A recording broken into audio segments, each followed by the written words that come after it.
Hello.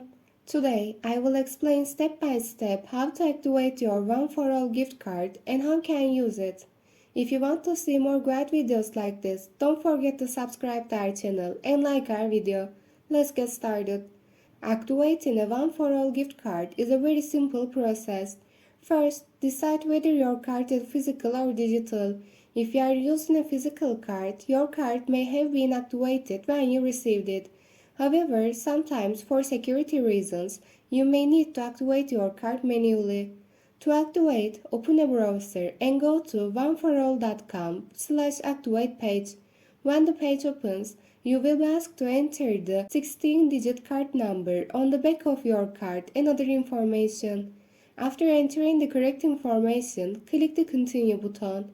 In some cases, a verification code may be sent to your registered mobile phone to activate your card.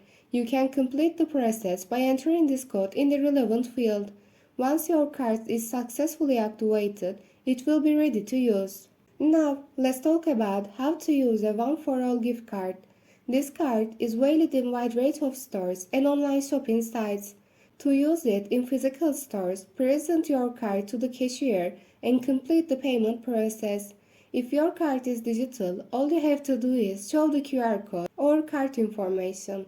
To shop online, you need to enter the 16-digit number of your gift card and the expiration date of your card on the payment screen. In some cases, you may need to select the card as Visa or MasterCard during payment. If you have problem using your card, check a few things. First, go to oneforall.com/balance to check your card's balance information. Make sure you have enough balance. Also, check the list of stores where the card is valid and make sure you are using it at the right place. And that's it. You can easily use your One4All gift card both in stores and online.